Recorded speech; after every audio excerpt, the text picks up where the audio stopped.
it's well known among economists that markets are inefficient from the narrowest perspective.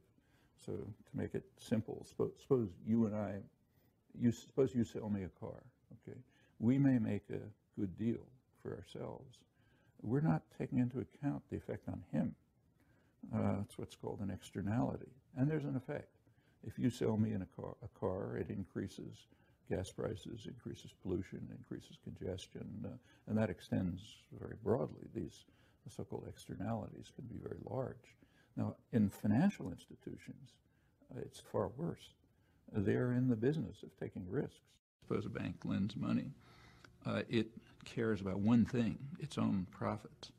Now, there's a property called systemic risk, the risk that if the market, say, crashes somewhere, it's going to be contagious. Okay, and there is that phenomenon. It's monstrous, in fact. But the investor doesn't think about that. Can't. You think about your own risk. You cannot think about the cost to others of the fact that contagion may destroy a system. That's not part of your calculations. That's another externality. So the system is sort of built to magnify extremely dangerous properties. And this happens all over the place. I mean, what are called the externalities that just, dominate life. Systemic risk is an externality that's not considered, which would bring down the financial system repeatedly if you didn't have state power intervening. Well, there's another one that's even bigger. That's destruction of the environment. Destruction of the environment is an externality.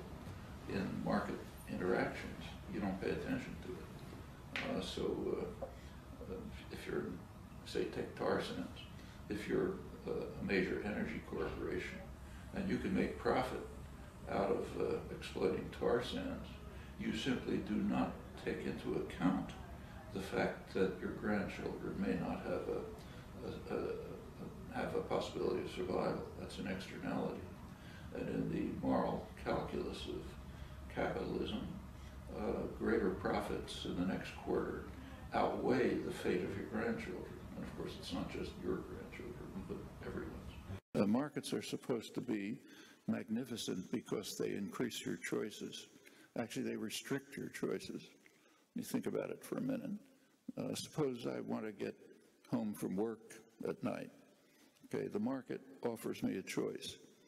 I can have a Ford or a Toyota. It does not offer me the choice of a Subway. What I want, what's good for me, what's good for the environment, what's good for my children, but that's not offered in the market. Markets offer individual consumption.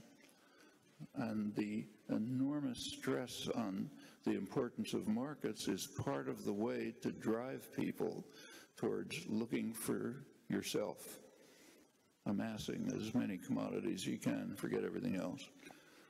In fact, if you think about it, every one of you has taken an economics course or read about it, then you know what markets are supposed to be.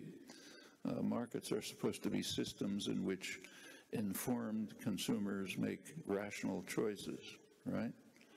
I'm sure every one of you has turned on a television set. Now, what do you see when you turn on a television set? You see that there's a huge industry, public relations industry, which began in the United States and Britain, incidentally, huge industry which is designed to undermine markets. Every ad is an attempt to create an uninformed consumer who will make an irrational choice, right? Huge effort on the part of the business world to undermine markets, but to keep the aspect that's useful for profit and power, namely separating people from one another, focusing on individual choices, not working with your neighbor. Private enterprise works just the way Milton Friedman says. You give the worst possible service at the highest possible profit. That's what it means to be in the business. If you try to be benevolent, you're out of the business because somebody undercuts you. So the nature of the system is to be as mean and rotten as you can, to try to maximize profit and market share and give the worst possible service. Same with HMOs and everything else.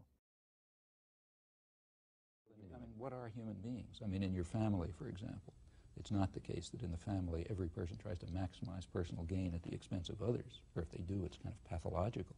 I mean, if the society is based on control by private wealth, it will reflect the values that it in fact does reflect. The value that the highest, the only real human property is the desire is greed, and the desire to maximize personal gain at the expense of others.